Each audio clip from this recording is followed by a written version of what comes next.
Hello കൂട്ടുകാരെ, ഇന്നലെ ഞാനൊരു സിനിമ എക്സ്പ്ലെയിൻ ചെയ്തിട്ടുണ്ടായിരുന്നു. സൂസന്ന ബറീഡ് അലൈവ് എന്ന് പറഞ്ഞിട്ട്. ദേ ഇപ്പൊ രണ്ടാമത്തെ സിനിമ നമ്മൾ ചെയ്യാനായിട്ട് പോകുന്നത്. അതും സുന്ദൽ ബലോങ് എന്ന് പറയുന്ന ആ ഒരു കാറ്റഗറിയിൽപ്പെട്ട പ്രേതത്തിന്റെ സിനിമയാണ്. ഈ സിനിമയുടെ പേര് സൂസന്ന ക്ലിവോൺ ഫ്രൈഡേ നൈറ്റ് എന്നാണ്. 2023 ഈ സിനിമ പുറത്തിറങ്ങിയിട്ടുള്ളത്. അപ്പൊ കൂട്ടുകാർ ആദ്യമായിട്ടാണ് നമ്മുടെ ഈ ഒരു കൊച്ചു ചാനൽ കാണുന്നതെങ്കിൽ ഇപ്പൊ തന്നെ സബ്സ്ക്രൈബ് ചെയ്യാനും ലൈക്ക് ചെയ്യാനും മറക്കണ്ട. ഒട്ടും വൈകാതെ നമുക്ക് നേരെ കഥയിലോട്ട് കടക്കാം. സിനിമയുടെ തുടക്കത്തിൽ തന്നെ ഇന്തോനേഷ്യയിലെ ഒരു ഗ്രാമമാണ് കാണിക്കുന്നത്.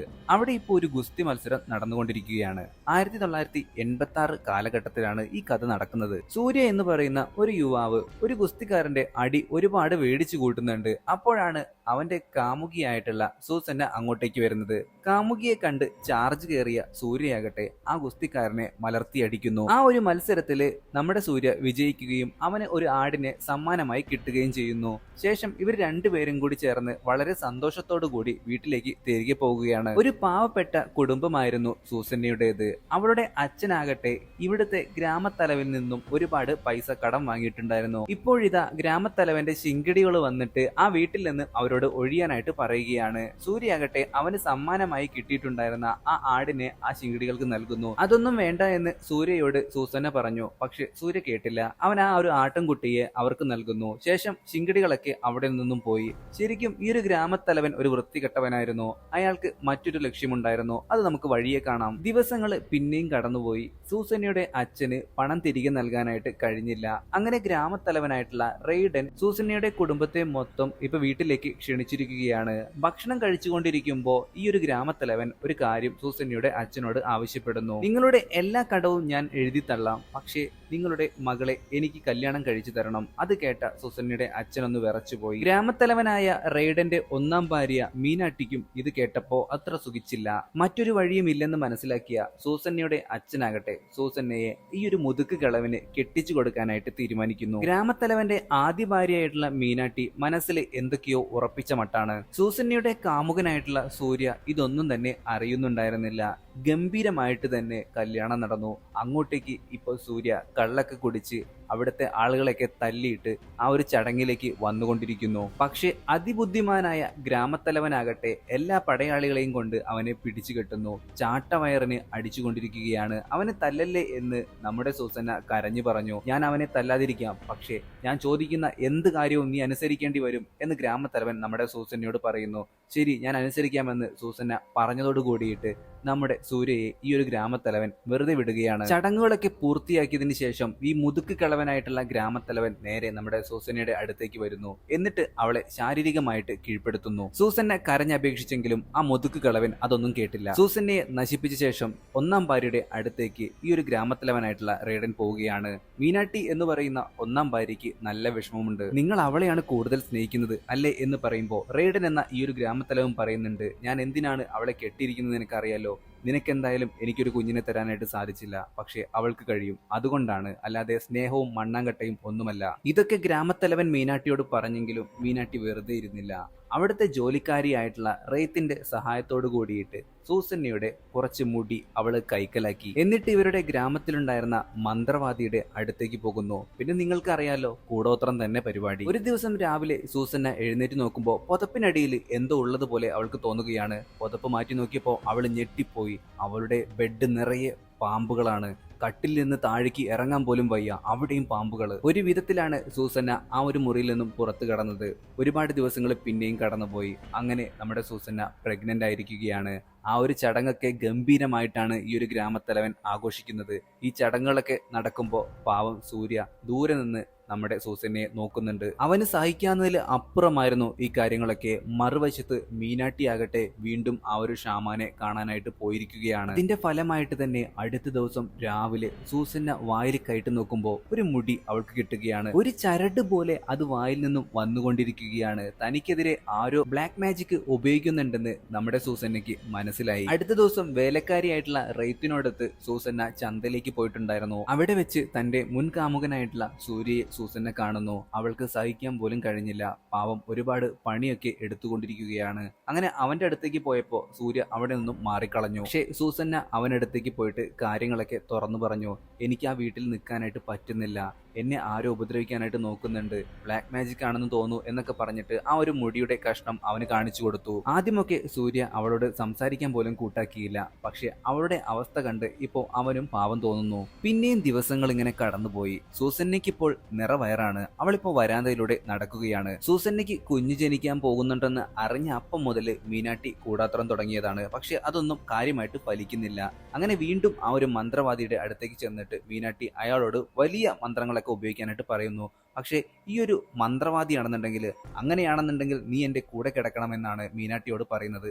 അതിനും മീനാട്ടി തയ്യാറാവുകയാണ്. മന്ത്രവാദി കലാപരിപാടിയൊക്കെ കഴിഞ്ഞതിന് ശേഷം സൂസന്നയ്ക്കെതിരെ ഫയർബാൾ കേഴ്സ് അല്ലെങ്കിൽ വനസ്പതി പ്രയോഗിക്കുകയാണ്. ചുരുക്കി പറഞ്ഞ സൂസന്ന പ്രസവിക്കുന്നത് അവളുടെ പുറം ഭാഗത്തോടു കൂടിയായിരിക്കും. മന്ത്രവാദി പണി തുടങ്ങിയതോടുകൂടി സൂസന്നയ്ക്ക് ഇപ്പോ പ്രസവ വേദന വന്നിരിക്കുകയാണ്.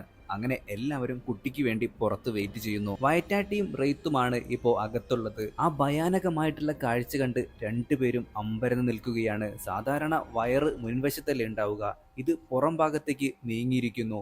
എന്നിട്ട് ഇവരുടെ മുൻപിൽ വെച്ച് തന്നെ അത് വീർത്ത് പൊട്ടുകയാണ്. മറുവശത്ത് മന്ത്രവാദി ചെയ്യുന്നതിന്റെ ഫലം ഇപ്പോൾ സൂസന്നയാണ് അനുഭവിക്കുന്നത്. സൂസന്ന മരിച്ചു പോയെങ്കിലും കുട്ടിക്ക് ഒന്നും തന്നെ സംഭവിച്ചിരുന്നില്ല. ഗ്രാമത്തലവനാകട്ടെ ഈ ഒരു ഡോറൊക്കെ തല്ലിപ്പൊളിച്ച് ഇപ്പോൾ അകത്തേക്ക് കയറിയപ്പോൾ സൂസന്ന മരിച്ചു കിടക്കുന്നതാണ് കാണുന്നത്. പക്ഷെ കുഞ്ഞിനൊന്നും സംഭവിച്ചിട്ടുണ്ടായിരുന്നില്ല.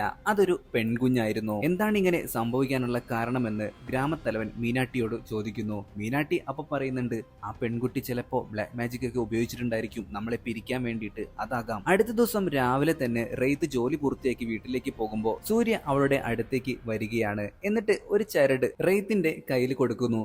എന്നിട്ട് പറയുന്നു, ഇത് സൂസന്നയ്ക്ക് കൊടുക്കണം. അപ്പോഴാണ് സൂസന്ന ഇന്നലെ രാത്രി മരിച്ച കാര്യം റെയ്ത്ത് സൂര്യയോട് പറയുന്നത്. ഇത് കേട്ട സൂര്യയാകട്ടെ ഞെട്ടിത്തരിച്ച് നിൽക്കുകയാണ്. അന്ന് രാത്രി തന്നെ റെയ്ത്തിൽ നിന്നും എവിടെയാണ് സൂസന്നയെ കുഴിച്ചിട്ടിരിക്കുന്നതെന്ന് മനസ്സിലാക്കിയ സൂര്യയാകട്ടെ ഇപ്പൊ കുഴിമാടം തോണ്ടിയിട്ട് സൂസന്നയുടെ മൃതദേഹം പുറത്തേക്ക് എടുക്കുകയാണ്. ഒരു പായയിൽ പൊതിഞ്ഞ നിലയിലായിരുന്നു സൂസന്നയുടെ മൃതദേഹം ഉണ്ടായിരുന്നത്. സൂസന്നയുടെ മൃതദേഹം കെട്ടിപ്പിടിച്ച് സൂര്യ ഒരുപാട് നേരം കരഞ്ഞു. കുറച്ചു സമയത്തിന് ശേഷം മൃതദേഹവും വഹിച്ചുകൊണ്ട് അവൻ നടക്കാൻ ആരംഭിച്ചു. എപ്പോഴോ അവനൊരു കാട്ടിന് നടുവിലായിട്ട് സൂസന്നയെയും കെട്ടിപ്പിടിച്ച് കിടന്നുറങ്ങിപ്പോയി. രാവിലെ എഴുന്നേറ്റ് നോക്കുമ്പോൾ എന്തോ ഒരു അശരീരി അവന് കേൾക്കാനായിട്ട് സാധിക്കുന്നു. അത് ഇബ്ലീസ് ആയിരുന്നു. സാമിൽ എന്ന് പറയുന്ന ഒരു ഇബ്ലീസ്. നിനക്ക് നിന്റെ കാമുകിയെ തിരിച്ചു വേണോ? എന്നാൽ ഞാൻ പറയുന്നത് അനുസരിക്കണം. സൂസന്നയ്ക്ക് ജനിച്ച ആ ഒരു കുഞ്ഞിനെ എനിക്ക് തിരികെ തരികയാണെന്നുണ്ടെങ്കിൽ ഞാൻ ഉറപ്പായിട്ടും നിന്റെ കാമുകിക്ക് ജീവൻ നൽകാം. ശേഷം നീയും നിന്റെ കാമുകിയും സുഖമായിട്ട് ജീവിച്ചു കൊള്ളുക. അത് മരണത്തിന്റെ കുഞ്ഞാണ്, അതിനെ എനിക്ക് തന്നുകൂടെ എന്ന് ഇബ്ലീസ് ചോദിക്കുന്നു. സമ്മതം മൂളിയ ആ നിമിഷം തന്നെ സൂസന്നയുടെ ശരീരത്തില് മാറ്റങ്ങൾ സംഭവിക്കാനായിട്ട് തുടങ്ങുന്നു. അവളിപ്പോൾ ഒരു സുന്ദൽ ബൊലോങ് ആയിട്ടാണ് മാറുന്നത്, മറിച്ച് ഒരു മനുഷ്യ സ്ത്രീ ആയിട്ടല്ല തിരിച്ചു വരുന്നത്. സൂര്യ ഒട്ടും പ്രതീക്ഷിക്കാതിരുന്ന സമയത്താണ് അവന്റെ പുറകിൽ നിന്നും ഇപ്പോ സൂസന്ന വിളിക്കുന്നത്. അവൻ ഒരുപാട് സന്തോഷമായി. സംഭവം സുന്ദൽ ബൊലോങ് ആണെന്നുണ്ട് പിന്നീടാണ് അവന് മനസ്സിലാവുന്നത്. കാരണം അവളുടെ പുറം ഭാഗത്തായിട്ട് ഒരു വലിയ ഹോൾ ഉണ്ടായിരുന്നു. അതിൽ നിന്ന് ഒരുപാട് പുഴുക്കളൊക്കെ ഇങ്ങനെ പുറത്തേക്ക് വരുന്നുണ്ട്. ഇബ്ലീസുമായിട്ടുള്ള ഈ ഒരു ഉടമ്പടിയുടെ കാര്യമൊന്നും തന്നെ സൂസന്നയോട് സൂര്യ പറയുന്നില്ല. പെട്ടെന്ന് തന്നെ സൂസന്നയെ അവിടെ കാണാനില്ല. അതായത് അവളൊരു സുന്ദൽ ബൊലോങ് എന്ന് പറയുന്ന ഒരു പ്രേതമാണല്ലോ, അവിടെ നിന്നും നേരെ പോയിട്ടുണ്ടായിരുന്നത് അവളുടെ കുഞ്ഞിനെ കാണാനായിട്ടായിരുന്നു. റെയ്ത്താകട്ടെ ഇപ്പോ കുഞ്ഞിനെ കളിപ്പിച്ചു കൊണ്ടിരിക്കുന്നത് പുറത്തു നിന്ന് ജനലിലൂടെ സൂസന്ന നോക്കുകയാണ്. അപ്പോഴാണ് ഈ ഒരു ഗ്രാമത്തിലുണ്ടായിരുന്ന മീറ്റ് ബോൾ വിൽക്കുന്ന ഒരു കച്ചവടക്കാരൻ അതുവഴി അയാളുടെ ഉന്തുവണ്ടിയും തള്ളിക്കൊണ്ട് വരുന്നത്. ഈ സുന്ദൽ ബൊലോങ്ങിനെ കണ്ട പാടെ തന്നെ അയാൾ അവിടെ നിന്നും ഓടിപ്പോകുന്നു. പക്ഷേ സൂസന്നയുടെ പ്രേതം അഥവാ ഈ ഒരു സുന്ദൽ ബൊലോങ് അയാളുടെ വണ്ടിക്ക് മുന്നിലായിട്ട് പ്രത്യക്ഷപ്പെട്ടു. ആ നിമിഷം തന്നെ ഈ ഒരു കച്ചവടക്കാരൻ കണ്ണുപൊട്ടനായിട്ട് അഭിനയിക്കുകയാണ്. ഇത് നേരത്തെ തന്നെ മനസ്സിലാക്കിയ സുന്ദൽ ബൊലോങ് ആകട്ടെ 10 പ്ലേറ്റ് മീറ്റ് ബോള് ഓർഡർ ചെയ്യുന്നു. അതെടുത്ത് കൊടുത്ത നിമിഷം തന്നെ ആ മീറ്റ് ബോള് മൊത്തം സുന്ദൽ ബൊലോങ് ഞൊടിയിടയിൽ അകത്താക്കി. വീണ്ടും വേണമെന്ന് പറഞ്ഞപ്പോൾ കച്ചവടക്കാരൻ അയാളുടെ പാത്രത്തിൽ നിന്ന് മീറ്റ് ബോൾ എടുക്കാനായിട്ട് നോക്കിയപ്പോൾ അതിനുള്ളിൽ നിറയെ മനുഷ്യ കണ്ണുകളായിരുന്നു. അപ്പോഴാണ് അതുവഴി 2 ചെത്ത് പയ്യന്മാര് ബൈക്കിൽ വരുന്നത്.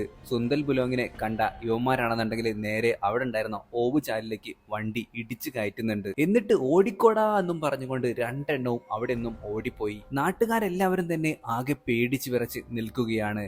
ഈ നാട്ടിലെ സെക്യൂരിറ്റികളായിട്ടുള്ള ജപ്രയും റോജാലിയും നാട്ടുകാരോട് പേടിക്കണ്ട എന്ന് പറയുന്നു. ഞങ്ങൾ ഉടൻ തന്നെ സുന്ദൽ ബൊലോങ്ങിനെ പിടിക്കുമെന്നും പറഞ്ഞ് എല്ലാവരെയും വീട്ടിലേക്ക് മടക്കി അയക്കുന്നു. മറുവശത്ത് സൂര്യയാകട്ടെ ഇപ്പോ കാട്ടിലേക്ക് പോയിട്ട് സുന്ദൽ ബൊലോങ്, അതായത് നമ്മുടെ സൂസന്നയുടെ പ്രേരത്തെ വിളിക്കുകയാണ്. നടന്ന കാര്യങ്ങളെല്ലാം തന്നെ സൂസന്നയോട് സൂര്യ പറഞ്ഞു. പക്ഷെ ഇവർ രണ്ടുപേരും എപ്പോഴും ഒരുമിക്കണമെങ്കിൽ കുഞ്ഞിനെ സാത്താന് കൊടുക്കേണ്ടതായിട്ടുള്ള ആ ഒരു ഉടമ്പടി മാത്രം അവൻ സൂസന്നയോട് പറഞ്ഞില്ല. പക്ഷെ സൂസന്നയുടെ പ്രേതമാകട്ടെ ഇപ്പോൾ സൂര്യയോട് പറയുന്നത് മറ്റൊന്നുമല്ല, അവിടെ കുഞ്ഞ് ആ വീട്ടിൽ ഒട്ടും സേഫ് അല്ല, എത്രയും പെട്ടെന്ന് ആ ഒരു കുഞ്ഞിനെ എനിക്ക് വേണം. മറുവശത്ത് സെക്യൂരിറ്റീസ് ആയിട്ടുള്ള ജപ്രയും റൊജാലിയും കൂടി ചേർന്നിട്ട് സുന്ദൽ ബൊലോങ്ങിനെ പിടിക്കാനായിട്ടുള്ള എല്ലാ കെണികളും വെക്കുന്നുണ്ട്. അടുത്ത ദിവസം രാവിലെ തന്നെ റെയ്ത്തിനെ കാണുകയാണ് സൂര്യ. രാമത്തലവന്റെ വീട്ടിൽ നിന്നും നമ്മുടെ സൂസന്നയുടെ കുഞ്ഞിനെ എടുക്കാനായിട്ട് സഹായിക്കണമെന്ന് സൂര്യ റെയ്ത്തിനോട് പറയുന്നു. സമ്മതം മൂളിയ റെയ്ത്തിനെയും കൊണ്ട് സൂര്യ ഇപ്പോൾ കാട്ടിലേക്ക് വന്നിരിക്കുകയാണ്. ഇവിടെ വെച്ച് സുന്ദൽ ബൊലോങ്ങിനെ ഒരു മരത്തിന് മുകളിലായിട്ട് റെയ്ത്ത് കാണുന്നു. പേടിച്ചു വിറച്ച അവൾ അവിടെ നിന്നും ഓടി രക്ഷപ്പെടാനായിട്ട് നിൽക്കുമ്പോൾ സൂര്യ അങ്ങോട്ടേക്ക് വരികയും റെയ്ത്ത് ഒരു പാവമാണെന്ന് സുന്ദൽ ബൊലോങ്ങിനെ പറഞ്ഞു മനസ്സിലാക്കുന്നു. റെയ്ത്ത് അങ്ങനെ പേടിച്ച് കരയാനായിട്ട് ആരംഭിച്ചു. എന്നെ ഈ ഒരു പ്രശ്നത്തിൽ നിന്നും എങ്ങനെയെങ്കിലും ഒഴിവാക്കണം, എനിക്കിതിലൊന്നും ഇടപെടാനായിട്ട് വയ്യ എന്ന് പറയുമ്പോൾ റെയ്ത്തിന്റെ അടുത്തേക്ക് സുന്ദൽ ബൊലോങ് വരികയും എന്റെ കുഞ്ഞിനെ രക്ഷിക്കാനായി നീ സഹായിക്കണം എന്ന് പറഞ്ഞതോടുകൂടി റെയ്ത്ത് സമ്മതം മൂളുന്നു. ആ വീട്ടിൽ നടക്കുന്ന കാര്യങ്ങളൊക്കെ റെയ്ത്ത് ഇപ്പോ സുന്ദൽ ബൊലോങ്ങിനോടും നമ്മുടെ സൂര്യയോടും തുറന്നു പറഞ്ഞു. ഗ്രാമത്തലവന്റെ ഒന്നാം ഭാര്യയായിട്ടുള്ള മീനാട്ടി ഒരു ദിവസം സൂസന്നയുടെ കുഞ്ഞിനെ വെള്ളത്തിൽ മുക്കിക്കൊല്ലാനായിട്ട് നിൽക്കുകയായിരുന്നു. എന്തോ ഭാഗ്യത്തിന് അങ്ങോട്ടേക്ക് അപ്പോൾ തന്നെ റെയ്ത്ത് വന്നതുകൊണ്ട് മീനാട്ടി കുഞ്ഞിനെ ഒന്നും ചെയ്തില്ല. മാത്രമല്ല ഒരു മന്ത്രവാദിയുമായിട്ട് ഉടമ്പടി ഉണ്ടാക്കിയിട്ടുണ്ട് മീനാട്ടി എന്ന കാര്യവും സുന്ദൽ ബൊലോങ്ങിന്റെ അടുത്തും സൂര്യയുടെ അടുത്തും നമ്മുടെ റെയ്ത്ത് പറഞ്ഞു. അതനുസരിച്ച് ഇപ്പൊ ആ മന്ത്രവാദിയെ കാണാനായിട്ട് വന്നിരിക്കുകയാണ് സൂര്യയും റെയ്ത്തും. മന്ത്രവാദിയോട് സൂസന്നയ്ക്കെതിരെ ചെയ്തിട്ടുണ്ടായിരുന്ന ആ ഒരു കർമ്മങ്ങളൊക്കെ നിർത്താനായിട്ട് ഇവരാവശ്യപ്പെടുന്നു. പക്ഷെ മന്ത്രവാദി കേട്ടില്ല. അപ്പോഴേക്കും അങ്ങോട്ടേക്ക് നമ്മുടെ സുന്ദൽ ബൊലോങ് വന്നു. പക്ഷേ ഈ ഒരു മന്ത്രവാദിയുടെ വീടിന് ചുറ്റുമായിട്ട് ഒരു രക്ഷാ കവചമുണ്ടായിരുന്നു. സുന്ദൽ ബൊലോങ്ങിന് അങ്ങോട്ടേക്ക് കയറാനായിട്ട് കഴിയുന്നില്ല. മന്ത്രവാദിയെ കീഴ്പ്പെടുത്താനായി സൂര്യ ശ്രമിക്കുന്നു. അങ്ങനെ ആ ഒരു ഫൈറ്റിനിടയിൽ റെയ്ത്തിനും നല്ല പരിക്ക് പറ്റുന്നു. അവൾ തൽക്ഷണം മരിക്കാനായിട്ട് പോവുകയാണ്. പക്ഷെ അതിനു മുമ്പായിട്ട് തന്നെ റെയ്ത്ത് ആ മന്ത്രവാദിയുടെ കഴുത്തിലുണ്ടായിരുന്ന രക്ഷാ കവചമായ മാല എടുത്ത് കത്തിച്ചു കളഞ്ഞു. അതോടുകൂടി ഇപ്പോൾ നമ്മുടെ സുന്ദൽ ബൊലോങ്ങിന് അങ്ങോട്ടേക്ക് വരാനായിട്ട് കഴിഞ്ഞു. പക്ഷെ അപ്പോഴേക്കും റെയ്ത്ത് മരണപ്പെട്ടിട്ടുണ്ടായിരുന്നു. അങ്ങോട്ടേക്ക് വന്ന സുന്ദൽ ബൊലോങ് ആകട്ടെ കലി പൂണ്ട് ഈ ഒരു മന്ത്രവാദിയുടെ തല തന്നെ ഇല്ലാതാക്കി കളയുന്നു. ഇതെല്ലാം കഴിഞ്ഞ് സുന്ദൽ ബൊലോങ് കാട്ടിലേക്ക് തന്നെ പോവുകയാണ്. ഇതേ സമയം ജപ്രയും റോജാലിയും കാട്ടിനുള്ളിലായിട്ട് തന്നെ ഒരു കേജ് സെറ്റ് ചെയ്തു വെച്ചിട്ടുണ്ടായിരുന്നു. അതില് സുന്ദൽ ബൊലോങ് അകപ്പെടുന്നു. പക്ഷേ സൂസന്ന മരിച്ച കാര്യമൊന്നും ഈ പൊട്ടന്മാർക്ക് അറിയില്ല. അതുകൊണ്ട് തന്നെ റെയ്ഡന്റെ ഭാര്യ വഴക്കിട്ട് വന്നതാവും. നീ ഉടനെ പോയിട്ട് ഗ്രാമത്തലവനായിട്ടുള്ള റെയ്ഡനോട് കാര്യം പറ, നമുക്കുള്ള കടങ്ങളൊക്കെ ചിലപ്പോൾ പുള്ളി എഴുതി തള്ളും,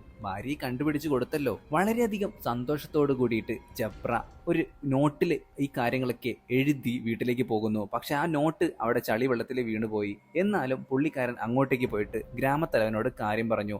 എന്റെ ഭാര്യ അവിടെയോ, എന്നാ കാണട്ടെ എന്ന് പറഞ്ഞുകൊണ്ട് ഈ ഒരു ജപ്രയുടെ കൂടെ റെയ്ഡൻ അങ്ങോട്ടേക്ക് വരികയാണ്. ഗ്രാമത്തലവൻ അങ്ങോട്ടേക്ക് വന്നപ്പോ സൂര്യ അവിടെ നിന്നും മാറിക്കളഞ്ഞു. ഇപ്പൊ ഗ്രാമത്തലവൻ ഈ ഒരു സുന്ദൽ ബൊലോങ്ങിനെ നോക്കുമ്പോൾ മറ്റൊരു പെൺകുട്ടിയുടെ രൂപത്തിലാണ് കാണുന്നത്. ഇതെന്റെ ഭാര്യയൊന്നുമല്ല, നീ എന്ത് ഭ്രാന്താണ് ഈ പറയുന്നത് എന്നൊക്കെ പറഞ്ഞുകൊണ്ട് ഗ്രാമത്തലവൻ അവിടെ നിന്നും പോയി. അങ്ങനെ സുന്ദൽ ബൊലോങ്ങിനെ ജപ്രയും റോജാലിയും കൂടി ചേർന്ന് അവരുടെ വീട്ടിലേക്ക് കൊണ്ടുപോവുകയാണ്.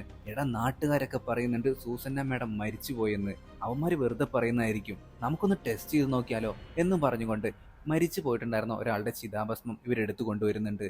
എന്നിട്ട് ഇവർ 3 പേരും കൂടി ഭക്ഷണം കഴിക്കുമ്പോൾ അതിങ്ങനെ പിടിച്ചു നിൽക്കുമ്പോഴാണ് ജപ്രയ്ക്ക് അവന്റെ മുമ്പിലിരിക്കുന്ന ഭക്ഷണം മൊത്തം ഇപ്പോൾ പുഴുക്കളായിട്ടാണ് കാണാനായിട്ട് കഴിയുന്നത്. മുൻപിലിരിക്കുന്നത് സൂസന്ന മാഡം അല്ല, സുന്ദൽ ബൊലോങ് ആണെന്ന് ഇവർക്ക് 2 പേർക്കും മനസ്സിലായി. അവിടെ നിന്നും ഓടി രക്ഷപ്പെടാനായിട്ട് നിൽക്കുമ്പോൾ പെട്ടെന്ന് സൂര്യ അങ്ങോട്ടേക്ക് കടന്നു വരികയും ഇവരോട് എല്ലാ കാര്യങ്ങളും തുറന്നു പറയുന്നു. എന്നിട്ട് ആ ഒരു കുട്ടിയെ അവിടെ നിന്നും എടുക്കാനായിട്ട് നിങ്ങൾ ഞങ്ങളെ സഹായിക്കണമെന്നും ആവശ്യപ്പെടുന്നു. പേടിച്ചിട്ടാണെന്നുണ്ടെങ്കിലും ജപ്രയും റോജാലിയും അതിന് സമ്മതിച്ചു. ഗ്രാമത്തലവന്റെ ആദ്യ ഭാര്യയായിട്ടുള്ള മീനാട്ടി ഇപ്പോ മുടി ചീയിക്കൊണ്ടിരിക്കുമ്പോൾ അവളുടേതല്ലാത്ത ഒരു മുടി വന്ന് അവൾക്ക് നേരെ വീഴുന്നുണ്ട്.